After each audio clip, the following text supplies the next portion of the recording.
you're homeless, you're 80 years old, 81 now, but... And there's more seniors out here, sadly. Yeah. It's growing. Yes, it is. And I don't have an answer. I don't know what they're going to do. I don't know. I think about it and I don't know if there is an answer or not. Yeah. Some 80 years old, homeless, and living in an RV. Is this the vision of the American dream that we still strive to have every day? This is not a scene from a dystopian movie. This is the America of the year 2025, where tens of thousands of seniors are sleeping on wheels instead of in bed, and refueling becomes a survival decision every week. According to the latest statistics, the number of Americans living in vehicles increased by more than 23% in just 3 years, with the majority being elderly. Who once believed that America would never abandon them. But now, the average Social Security amount of $1,270 a month is only enough to buy a few bags of food, fill half a tank of gas, and pay for medicine. The cost of living skyrocketed, interest rates piled up, and the welfare system was not enough for them to survive. When retirement money is just enough to refuel and buy some food, many people are forced to consider the RV as the last of their lives. The dream of a peaceful old age has turned into a never-ending escape. In today's video, we will enter that world, where Americans in their 80s are no longer talking about travel or retirement, but only about gas prices, medicine, and debt.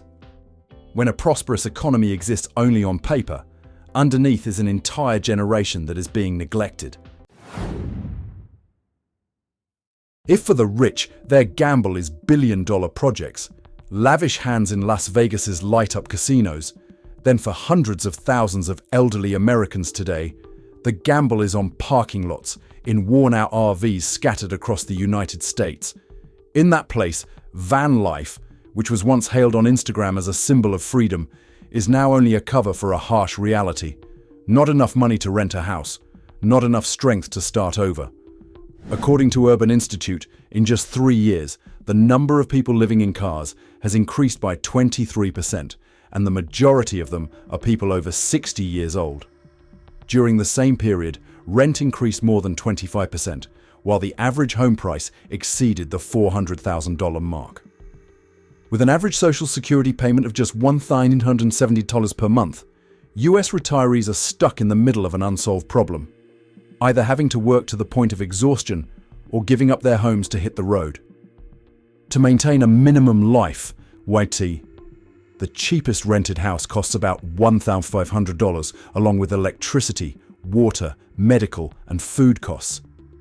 A person must do at least 2 to 3 jobs. But for the elderly, not everyone has the ability to do that. More than 15 million Americans over the age of 65 rely on that fixed income, while prices skyrocket every day. In Las Vegas, a burger costs $35 and a small bottle of water can cost up to $26.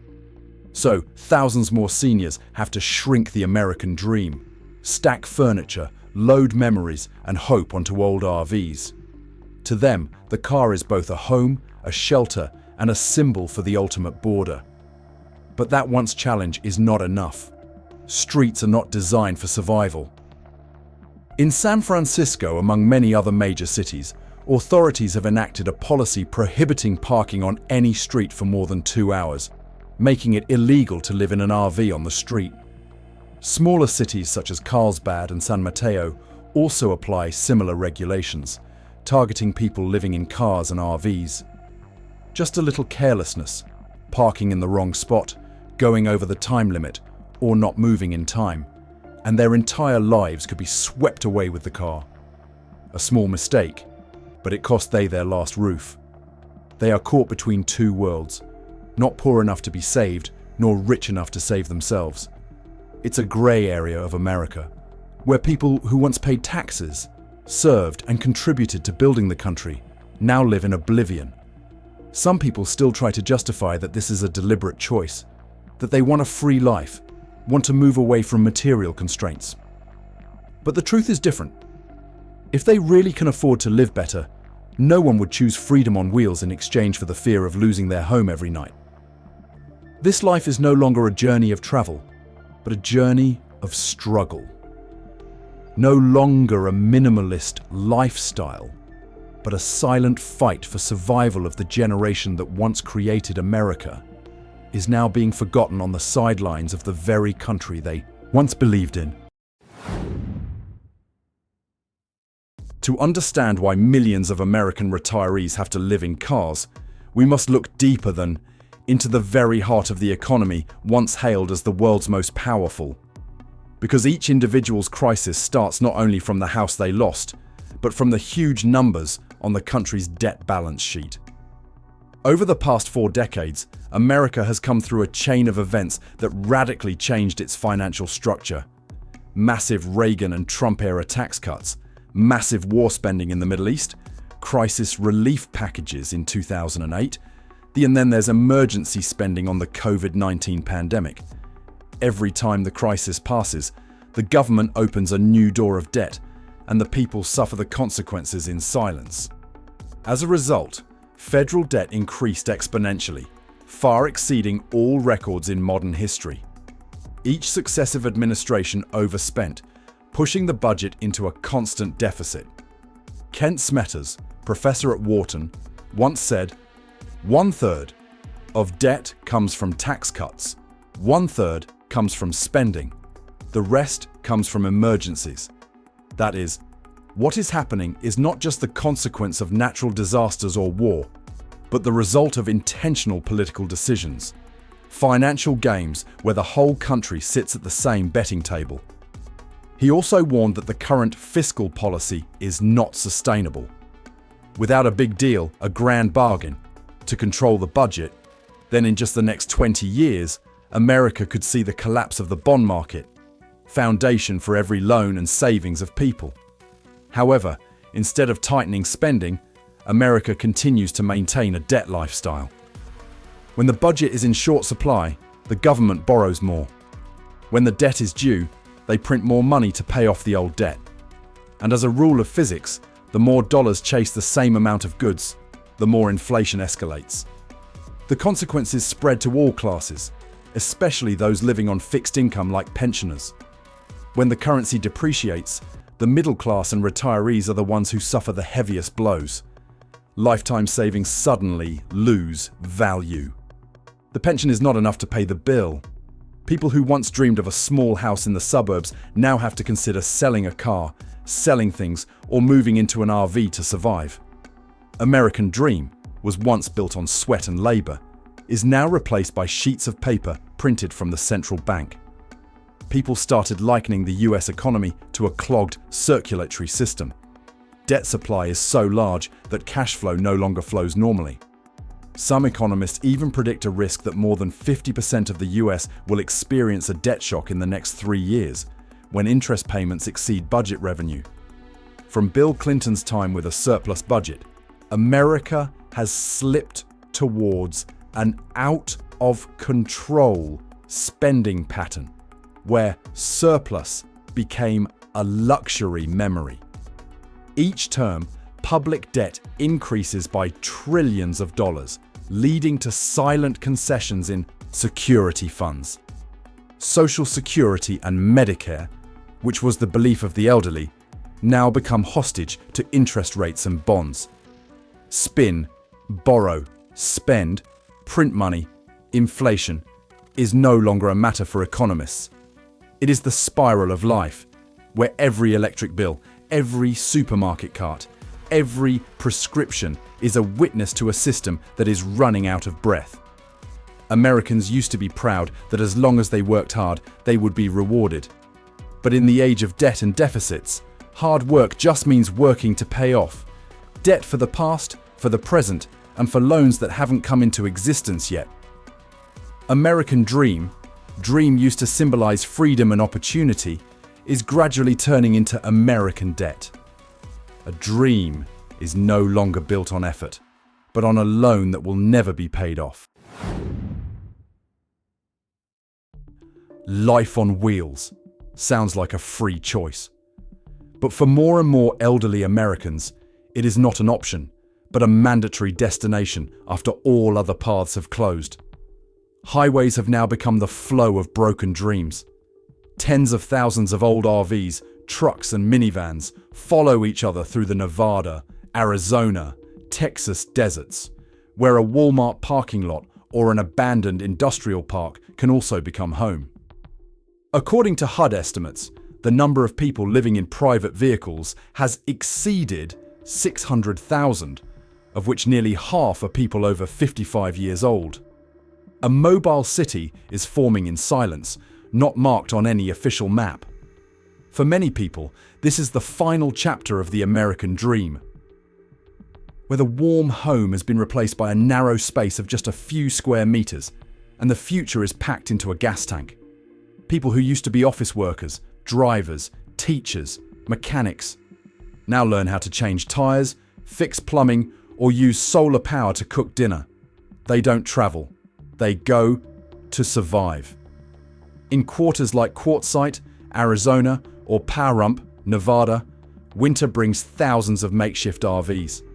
Some people set up coal stoves, some people wrapped in blankets and sat in front of the car door watching the sunset, quietly like flickering lights in the desert.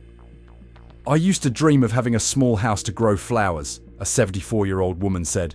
"Now I just hope my car doesn't stall." But free on the wheel comes with cruel limits. RV parking fees at camping camps doubled in just 5 years, many places from $500 to $1,000, $100 or $200 a month. Car insurance, gas, and repair costs can cost as much as the rental price of a small apartment per month, except there is no address, no household registration, and no security. An engine failure, a parking ticket, or a tow at the wrong time is enough for everything to fall apart.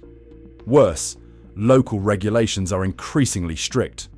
In Portland, residents are prohibited from parking in the same spot for more than 24 hours.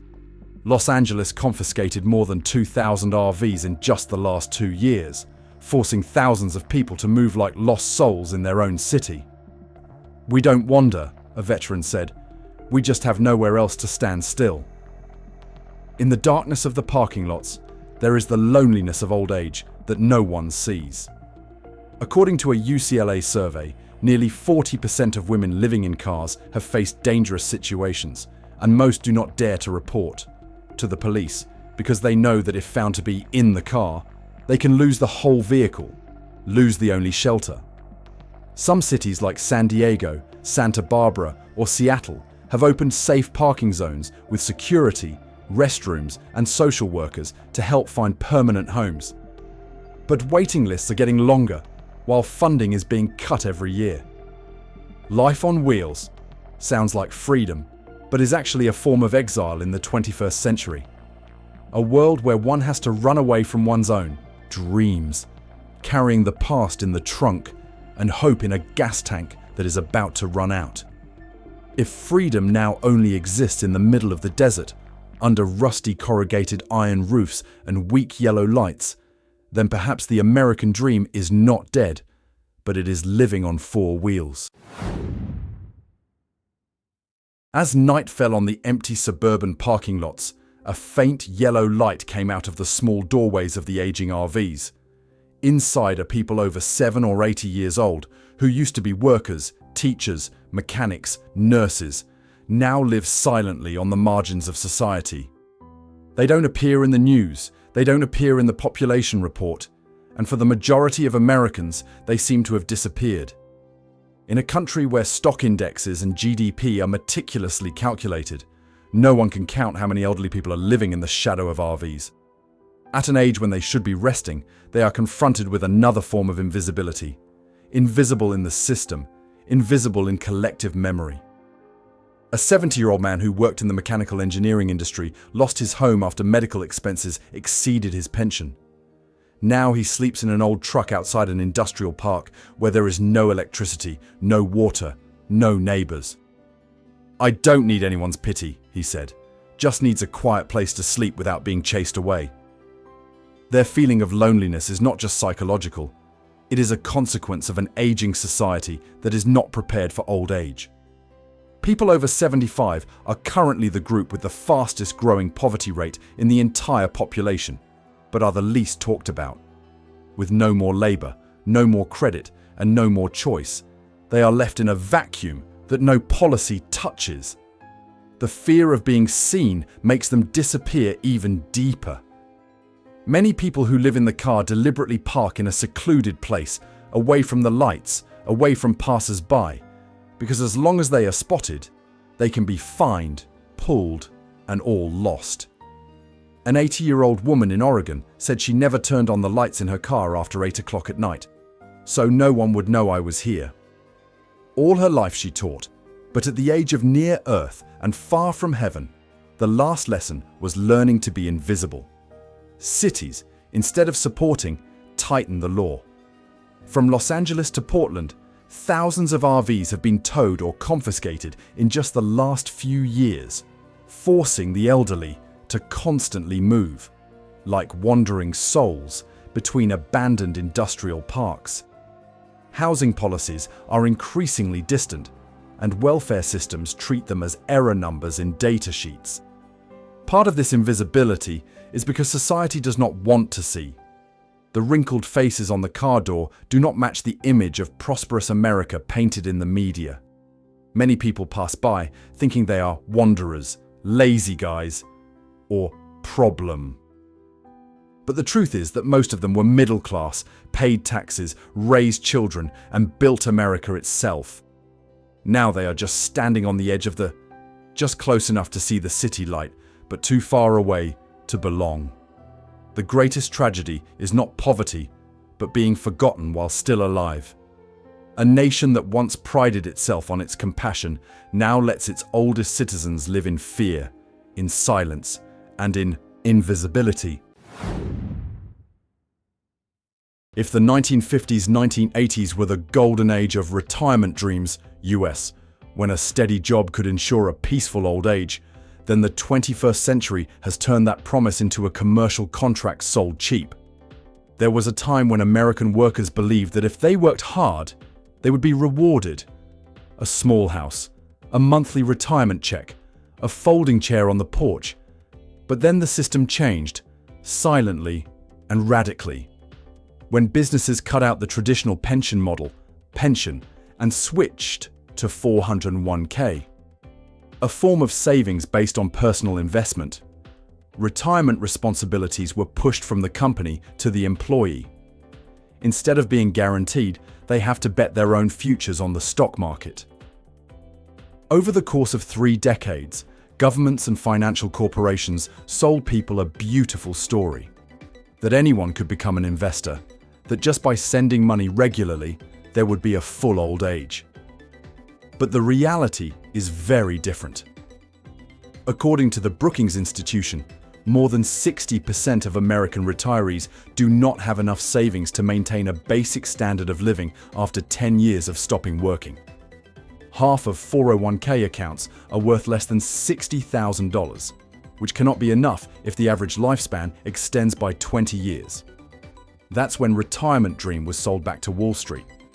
Investment funds, consulting firms, and banks come in as instructors, collects fees, collects commissions, collects the trust of millions of Americans who don't quite understand what they are buying. And when the market crashes, like in 2008 or 2020, those people are the first to suffer. Meanwhile, the cost of living doubled in just 2 decades. Medicines, health insurance, rent, all escalate faster than Social Security pensions and adjustment speeds. The average retired couple spends more than $315,000 on medical expenses for the rest of their lives, according to Fidelity. But most don't have that number in hand. And as a bitter irony, the system makes them believe that the fault is their own. You don't save enough. You overspend. You should have invested sooner. But no one talks about how the entire financial model has been designed so that they always lose. At the policy level, budget cuts and tax incentives for the wealthy cause Social Security funds to shrink. The Social Security Administration warned that without reform, funds would run out by 2033, causing tens of millions of benefit recipients to be reduced by nearly 25%. The generation that built bridges, roads, and factories is now abandoned by the very system they created. Old age is no longer a reward, but a period of final exploitation by the market. They did everything they were taught to do: work, save, trust. But the system sold their dream and brought that trust to the exchange. If the generation used to believe that retirement was free, then now they are learning a new lesson. Freedom is never free, especially when the system itself values it by profit. When America talks about debt, they often talk about trillions of dollars. But few people mention the price that the elderly have to pay for each dollar. Because for them, every time the government prints more money, one more time the meal is shrunk, the prescription is cut short, and the dream of comfort in the twilight becomes even more distant. According to the Congressional Budget Office, CBO, in 2025 alone, the cost of paying interest on the US national debt will exceed the budgets for Medicare, Medicaid, and defense. This means that every dollar paid in taxes by people, including by seniors, is being used more to pay off past debt instead of investing in current life. In 2022, interest accounted for just under 10% of tax revenues. This year, that number is nearly 18%, and according to forecasts, interest costs will reach the highest $1 trillion mark in modern history. Each of those expenses is a portion of the budget pie cut off from social assistance, healthcare, and housing, the areas on which seniors are most dependent. And as a form of reverse tax, inflation becomes a form of silent taxation on the very people who cannot protect themselves. A pension dollar yesterday could buy a full meal. Today, it's only enough for half the portion. A pill that used to cost $20 is now $35. An electricity bill that used to be $100 has now jumped to $160. Meanwhile, the Social Security allowance is only increasing by 2 to 3% per year, which is much lower than the real increase in the price of food, medicine, and medical services. In states like Nevada, Florida, or Arizona, where there are many retirees, the average cost of living has increased by 20–30% in just 4 years, leaving hundreds of thousands of seniors falling off the middle-class boundaries. People who have spent their lives working, paying taxes, building America, are now victims of the very economy they once nurtured. They are not taxed by the law, they are taxed by inflation, public debt, and the silence of the system. Economists call this the tax of debt, an invisible but comprehensive revenue. It eats away at savings, stifles purchasing power, and makes old age an exhausting race against price. But behind those dry numbers are real people. Old people sitting and counting money in supermarkets, elderly mothers cutting heart pills in half to take for 2 days, or former workers quietly withdrawing their savings every penny to pay for gas for the RV. And as the system continues to borrow to survive, inflation will continue to impoverish the very people who helped enrich this country. What else do those who once believed in America have enough to survive another winter? Perhaps the greatest tragedy of this era lies not in the public debt figures or the inflation chart, but in the fact that those who created America must now live as shadows in their own dreams. Old RVs running down the desert, split prescriptions, pension checks that don't pay for electricity, are all reminders that prosperity doesn't last if it's not shared.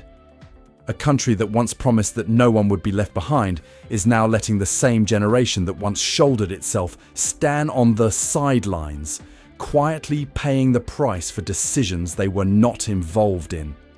And perhaps the question is no longer when the American dream falls, but do we still dare to call it a dream when its creator is no longer allowed to dream? If you believe these stories need to be seen by more people, please like, share, and subscribe to keep these forgotten voices heard together. Because only when we dare to look directly at the things that are disappearing will America have the opportunity to find itself again.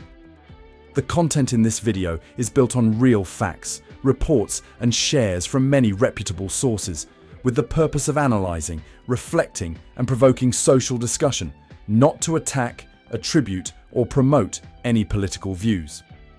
All figures and quotes are presented from a press research perspective, which may change over time. Viewers are encouraged to verify the information themselves and approach the topic with objectivity and multidimensional respect. This video is educational, humanistic, and public discussion, not a substitute for financial, legal, or policy advice. Any images, characters, or simulated details used for illustration purposes